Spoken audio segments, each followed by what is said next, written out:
funcionarios que ha generado mayor controversia, alcances y debate jurisprudencial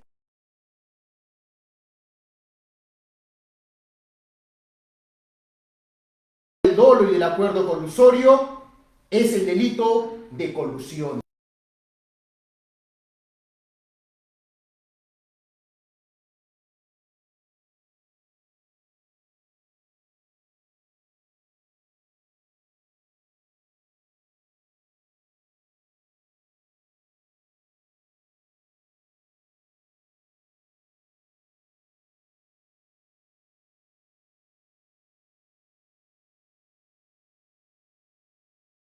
Muchas veces se investiga a ciudadanos inocentes.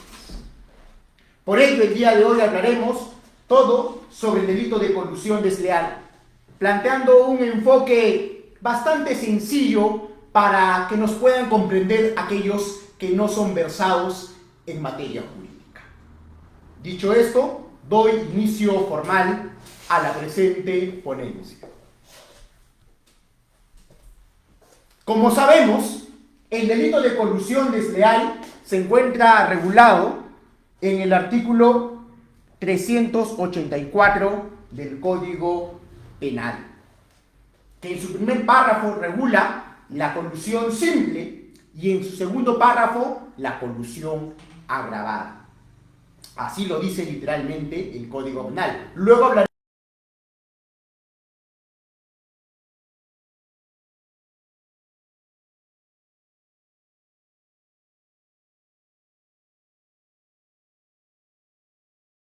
interviniendo directa o indirectamente por razón de su cargo en cualquiera de las etapas de las modalidades de adquisición o contratación de bienes o servicios, concesiones o cualquier otra operación a cargo del Estado, es decir, no necesariamente debe tratarse de un proceso de selección, concierta con los interesados para defraudar al Estado o entidad u organismo del Estado según ley. Será reprimido con pena privativa de libertad no menor de 3 y mayor de 6 años. En el segundo párrafo se regula la figura de la colusión agravada. A diferencia de la colusión simple, no habla solamente de la existencia de un concierto de voluntades, de un acuerdo colusorio entre el extraneus y el intraneus, es decir, entre el postor particular y el funcionario o servidor público, sino que el tipo penal me exige que existe una defraudación patrimonial al Estado. Luego hablaremos si esa defraudación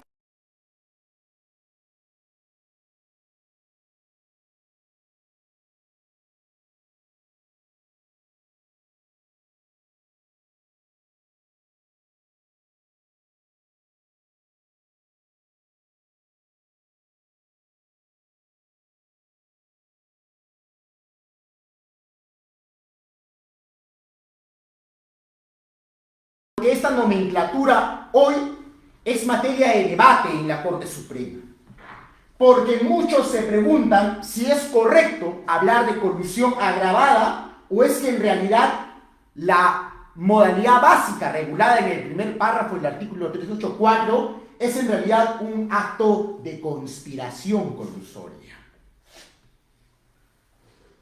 En la casación 547 de 2017, Lambayeque, publicada en el año 2019, bajo la postura minoritaria del juez supremo profesor Prado Saldarriaga, se ha señalado que en realidad la colusión simple y la colusión agravada son dos tipos penales distintos y no se trata de un supuesto agravante porque la estructura típica del segundo en realidad corresponde a otro delito al que también se le llama colusión. Por eso, Prado Saldarriaga llama conspiración colusoria a lo que el primer párrafo del artículo 384 llama colusión simple.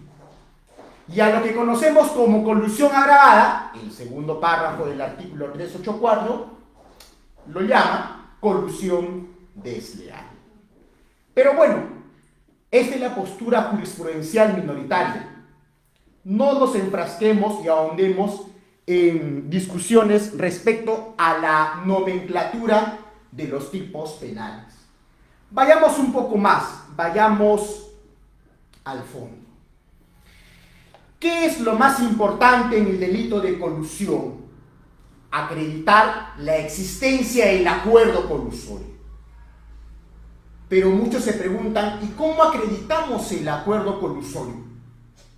El acuerdo colusorio subrepticio entre funcionarios públicos y particulares es clandestino. Por ende, generalmente no existe prueba objetiva o directa de su consumación, motivo por el cual, ha dicho la Corte Suprema, debemos recurrir a elementos indiciarios para acreditar la existencia de un acuerdo colusorio clandestino.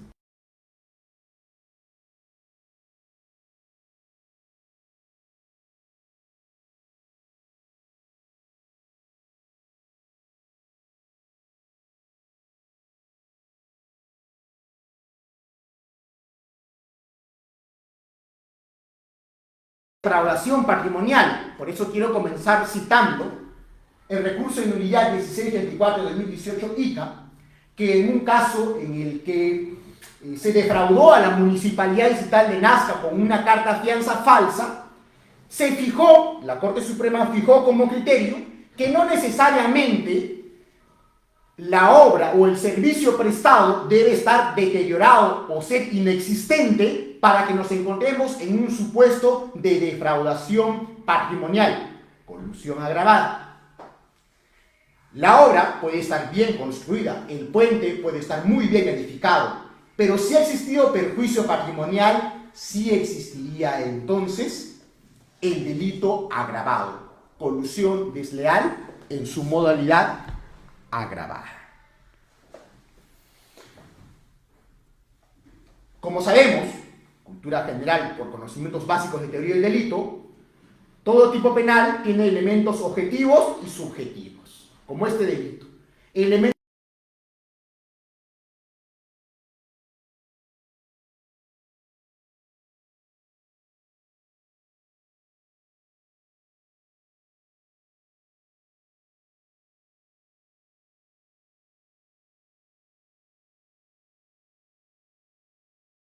debe acreditarse para condenar a una persona por el delito de colusión desleal.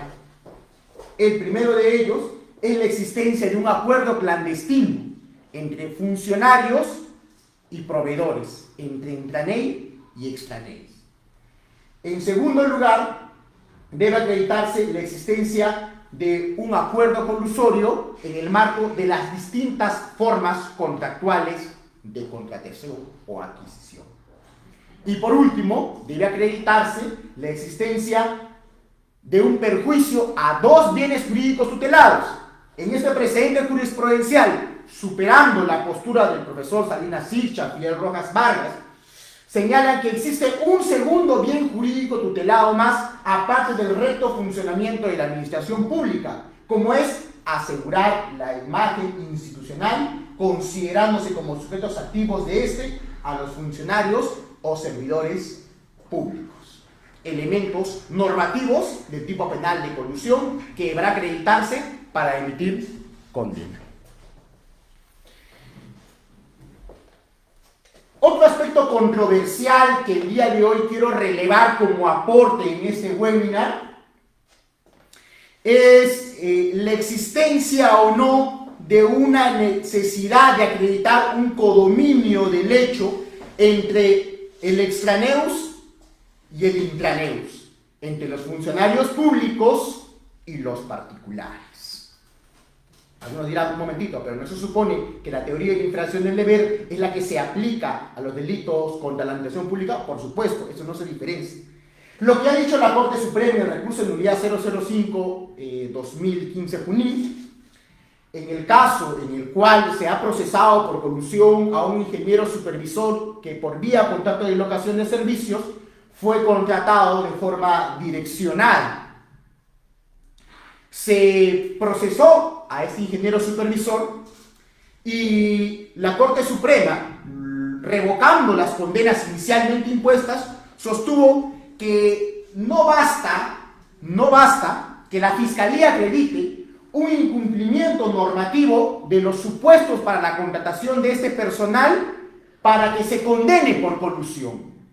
Lo que me dice este precedente es que debe acreditarse la existencia de un codominio del hecho entre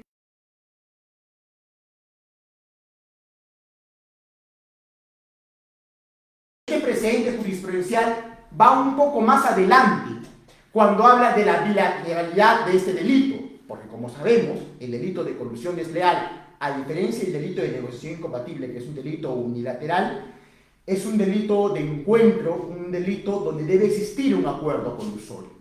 Pero me dice que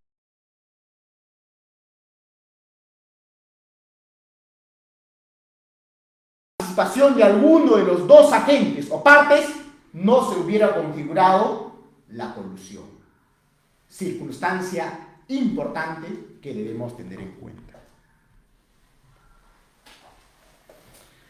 Con esto llego a lo más importante de esta ponencia, el acuerdo colusorio.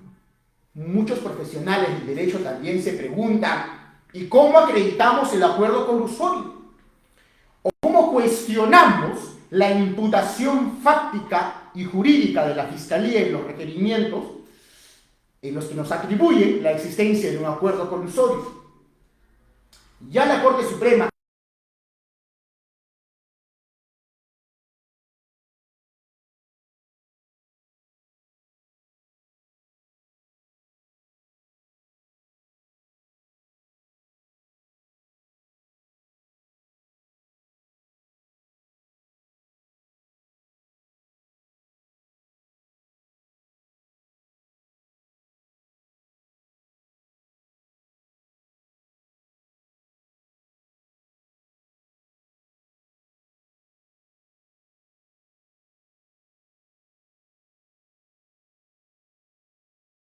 o praeter legem que nos permitan inferir que nos encontramos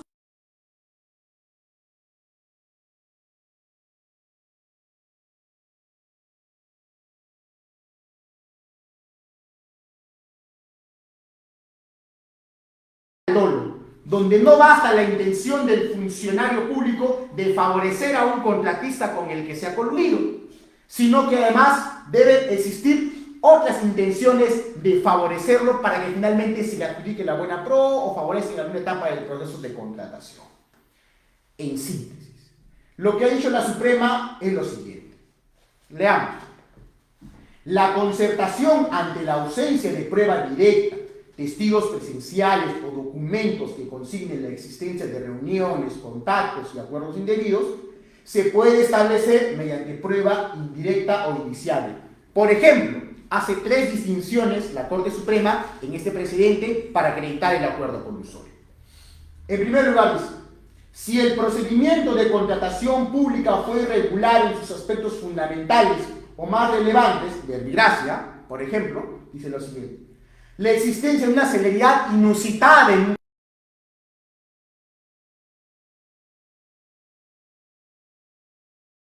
evidente de un direccionamiento colusorio. Tercero, la interferencia de terceros en el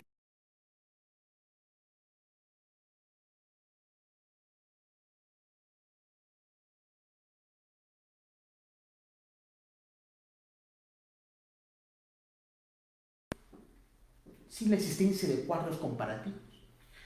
Siguiente, quinto, la elaboración del mismo patentemente deficiente. Existen muchos casos donde se elaboran cuadros comparativos y lo vemos también en la ciudad de Tacna.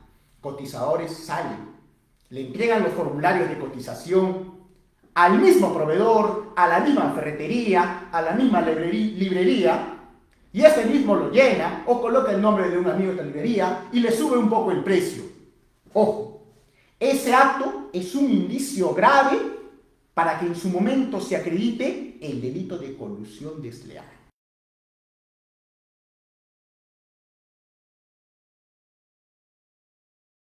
El comité nos permite advertir o inferir la existencia probable de un acuerdo colusorio.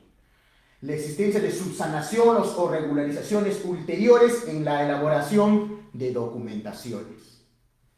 Sigo. ¿Qué más dice la Corte Suprema?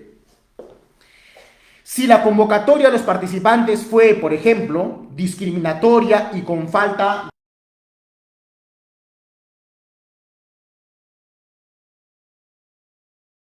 de un marcado favoritismo lesivo al Estado hacia determinados proveedores.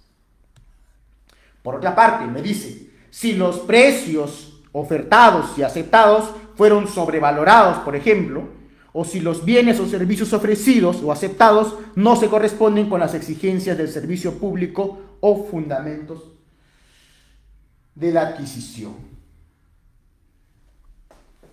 La Corte Suprema lo que me dice en este precedente es que deben concurrir una serie de irregularidades que nos permitan inferir la existencia de un favorecimiento colusorio direccionado. No basta que existan irregularidades administrativas para inferir la colusión, sino que debe existir una cadena de irregularidades que nos permitan inferir la existencia de un direccionamiento.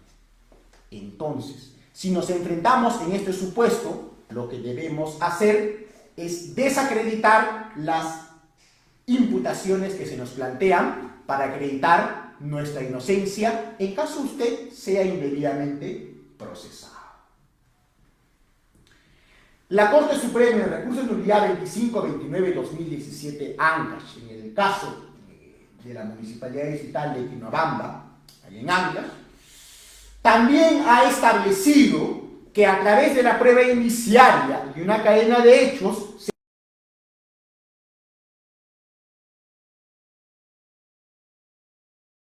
concreto en este precedente es lo siguiente. La prueba documental como la prueba pericial son contundentes. Denotan un concierto entre el alcalde y los miembros del comité.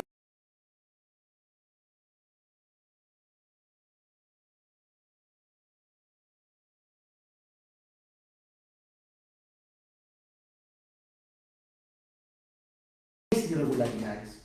En primer lugar, no se permitió la postulación de dos empresas. En segundo lugar, se colocó a una empresa indebidamente sin que hubiera participado en ese concurso. Tercero, no se respetó los tiempos para consolidar la participación de las empresas interesadas. Cuarto, no se suspendió el procedimiento ante la impugnación que uno de los concursantes planteó. Quinto, se aceptó una carta fianza notoriamente ilegal que había sido expedido por una cooperativa no autorizada. Y sexto, se autorizó finalmente unos adelantos legalmente inadmisibles. La Corte Suprema ha indicado que estos son indicios graves que, articulados entre sí, revelan un concierto punible en agravio del Estado y un patente incumplimiento de las funciones públicas. Dice la Corte Suprema que no existe, en contrario, la propia resolución del Tribunal Administrativo contiene una irregularidad en la actuación del comité y del alcalde. Estos elementos, actuados integralmente, permiten inferir, dicen los jueces supremos, la existencia de un acuerdo colusorio. Este precedente, el recurso de nulidad 664-2018 Lambayeque, el caso de la Municipalidad Distrital de Coterbo, es un caso donde también se advirtió que un exalcalde procesado favoreció, demostrando o buscando una excesiva celeridad en el direccionamiento a favor de una empresa contratista. Es decir, este tipo de conductas también constituyen indicios de la existencia de un acuerdo colusorio. Sigamos avanzando. Algunos se preguntan, ¿el dolo se prueba? Por supuesto. Ya el profesor español Díez Ripollés, en un famoso artículo sobre la teoría de la imputación subjetiva, nos habla inclusive de 3 presupuestos para poder acreditar la existencia del dolo como elemento subjetivo en un tipo penal. También la Corte Suprema se ha pronunciado en cuanto al delito de colusión desleal y en el recurso de nulidad 791-2017 ha indicado que el dolo debe acreditar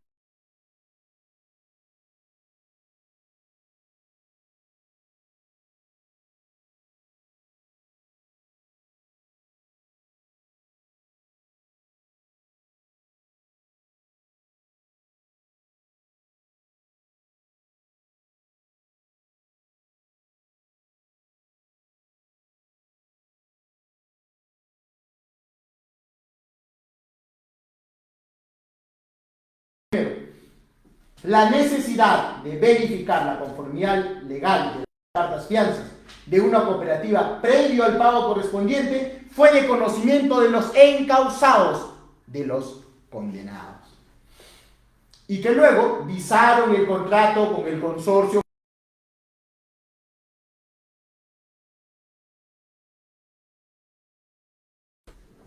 cartas fianza falsas. Dice la Suprema que tal situación refleja un concierto punible, pues de otro modo no se explica que un dato especial y de necesario conocimiento por altos funcionarios regionales, como es el hecho de que una cooperativa no puede emitir cartas de fianza, se pase por alto.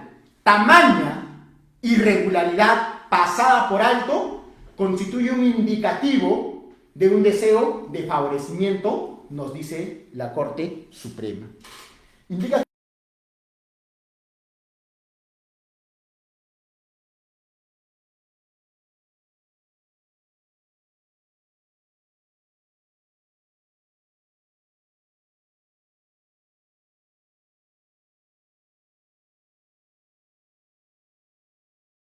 de esta ponencia, el delito de colusión desleal tiene aspectos sustantivos y procesales muy controvertidos.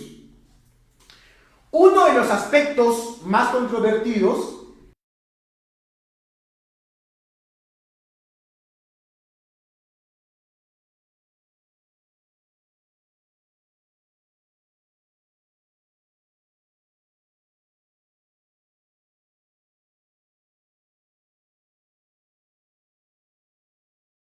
condenó a un alcalde que direccionó algunos actos para favorecer a la empresa contratista Wenza. He destacado solamente el fundamento jurídico quinto, que es el más relevante. Lo voy a leer para entendimiento de todos.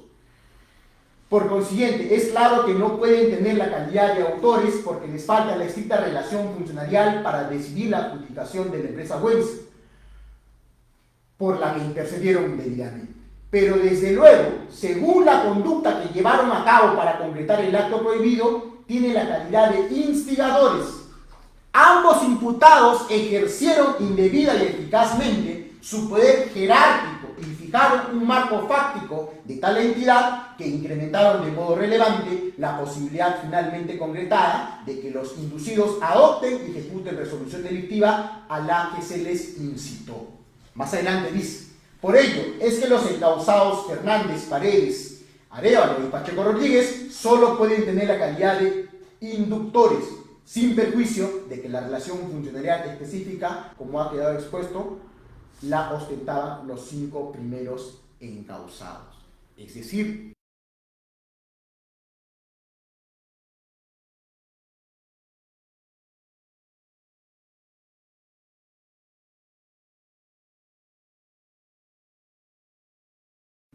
y la instigación que se le atribuye es en realidad porque no existe una relación directa con el proceso de contratación. En consecuencia, no se le puede imputar ser autor de este delito.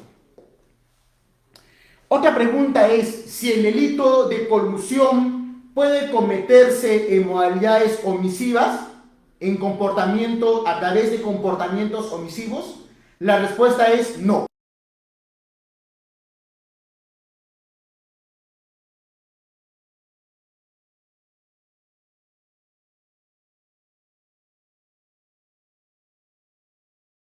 De ejecución, maniobras para consumar finalmente la colusión. Por lo que un comportamiento expectativo, omisivo en sus funciones, per se,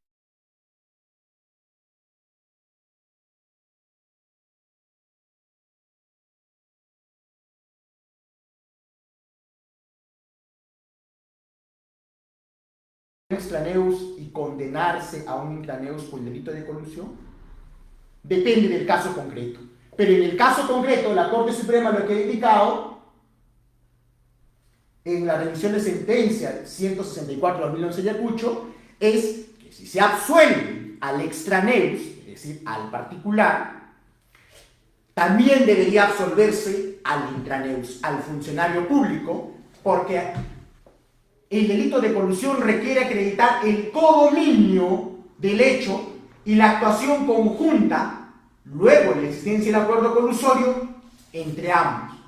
De no acreditarse la participación en codominio del hecho del extraneus, tal vez deberá responder por el delito de negociación incompatible el funcionario, pero no por el delito de colusión desleal. Esta es una pregunta muy interesante que quiero plantearles. ¿La colusión comprende a los delitos de falsedad? He visto dos casos muy concretos que nos explicarían mejor esta situación. Un caso ocurrido en la Municipalidad Digital de Locumba y otro en la Municipalidad Digital de Sandia. Casos en los que se procesaba a exfuncionarios porque había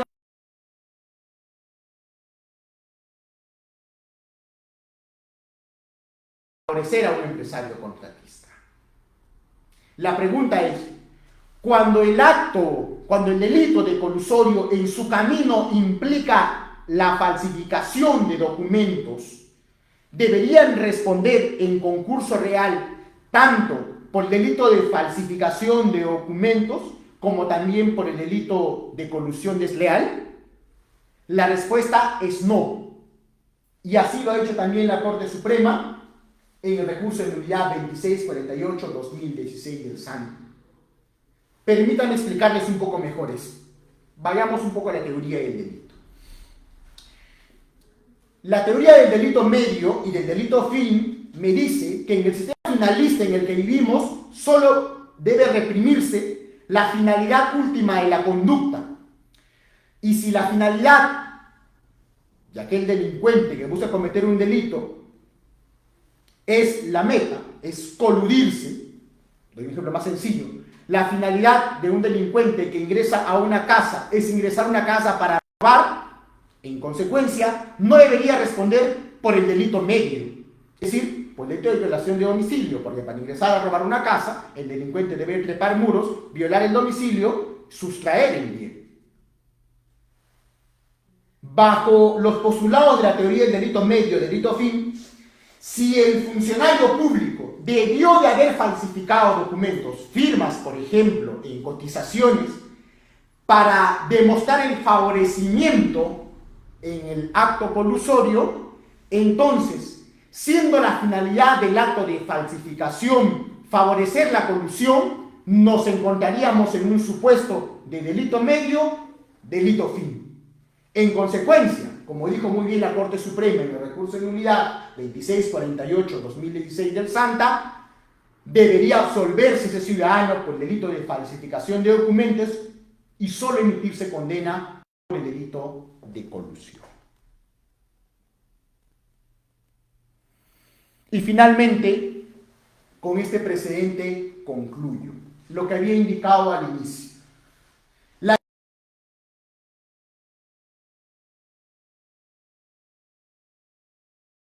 La Corte Suprema en la casación 661/2016 pide lo siguiente, y resalto lo más importante: en el delito de colusión agravada se requiere que la gente perjudique o defraude de modo efectivo el patrimonio del Estado, es decir, se trata de un delito de resultado lesivo.